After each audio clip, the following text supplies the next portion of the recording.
ಹೆಣ್ಮಕ್ಳು ಎಲ್ಲಾ ಕೆಲ್ಸನು ಪಟಪಟ ಅಂತ ಮಾಡ್ತೀವಿ, ಆದ್ರೆ ಈ ಬಟ್ಟೆ ಕೆಲ್ಸ ಆಗಲ್ಲಪ್ಪ. ಅದಕ್ಕೋಸ್ಕರನೇ ಫ್ರೆಶ್ ಅವರ ಮ್ಯಾಜಿಕ್ ವಾಶ್ ನ ತರಿಸಿದೀನಿ. ಮಕ್ಳು ಮನೇಲಿದ್ರು ಅಂದ್ರೆ ಮುಗ್ದೆ ಹೋಯ್ತು, ಅವ್ರ ಬಟ್ಟೆಗಳನ್ನಂತೂ ನೋಡಕ್ಕೆ ಆಗಲ್ಲ, ಹಂಗ್ ಮಾಡ್ಕೊಂಡಿರ್ತಾರೆ. ಅದಕ್ಕೋಸ್ಕರ ಅಂತಾನೆ ನಾನು ಈ ಮ್ಯಾಜಿಕ್ ವಾಶ್ ನ ತರಿಸಿದೀನಿ. ಏನಿಲ್ಲ, ಒಂದ್ ಅರ್ಧ ಬಕೆಟ್ ನೀರ್ನ ತಗೊಳ್ಳಿ, ಅಲ್ಲಿಗೆ 1 ಸ್ಕೂಪ್ ಅಷ್ಟು ನೀವು ಲಿಕ್ವಿಡ್ ನ ಹಾಕಿ ಚೆನ್ನಾಗಿ ಮಿಕ್ಸ್ ಮಾಡ್ಬೇಕು. ಇವಾಗ ಏನ್ ಕಲೆಗಳಾಗಿತ್ತಲ್ಲ, ಆ ಬಟ್ಟೆಗಳನ್ನೆಲ್ಲ ಹಾಕಿ ಮಿನಿಮಮ್ 10 to 15 ಮಿನಿಟ್ ಹಾಗೆ ಬಿಡ್ಬೇಕಾಗುತ್ತೆ. ಎಷ್ಟೇ ಕಲೆ ಆದ್ರೂ ಪರವಾಗಿಲ್ಲ, ಡಿಫ್ರೆನ್ಸ್ ನ ನೀವೇ ನೋಡ್ತೀರಾ. 10 ನಿಮಿಷ ಆದ್ಮೇಲೆ ಬಟ್ಟೆಗಳನ್ನ ಲೈಟ್ ಆಗಿ ಕೈಯಿಂದಾನೆ ರಬ್ ಮಾಡಿ, ಇಲ್ಲ ಬ್ರಷ್ ಇಂದ ಕೂಡ ಮಾಡಬಹುದು.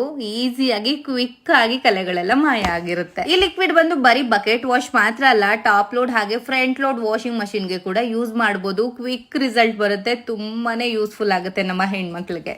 ಇವಾಗ ನೀವೇ ನೋಡ್ತಾ ಇರ್ಬೋದು ಬಿಫೋರ್ ಅಂಡ್ ಆಫ್ಟರ್ ರಿಸಲ್ಟ್ ಯಾವ ರೀತಿ ಇದೆ ಅಂತ. ಇದು ಒಂದು ಪ್ರಾಡಕ್ಟ್ ಮನೇಲಿತ್ತು ಅಂತಂದ್ರೆ ನಮ್ಮ ಹೆಣ್ಮಕ್ಳ ಕೆಲಸ ಇನ್ನ ಈಸಿ ಆಯ್ತು. ಈ ಪ್ರಾಡಕ್ಟ್ ನಿಮ್ಗೆ ವೆಬ್ಸೈಟ್ ಅಲ್ಲಿ ಸಿಗುತ್ತೆ, ಹಾಗೆ ಅವರ ಕಾಂಟ್ಯಾಕ್ಟ್ ಡೀಟೇಲ್ ನ ಹಾಕಿರ್ತೀನಿ, ಕೊಲ್ಯಾಬ್ ಕೂಡ ಮಾಡಿರ್ತೀನಿ. ಬೇಗ ಬೇಗ ಹೋಗಿ ವಿಸಿಟ್ ಮಾಡಿ, ಬೈ ಮಾಡಿ, ನಿಮ್ಮ ಕೆಲಸನ ಕಮ್ಮಿ ಮಾಡ್ಕೊಳ್ಳಿ.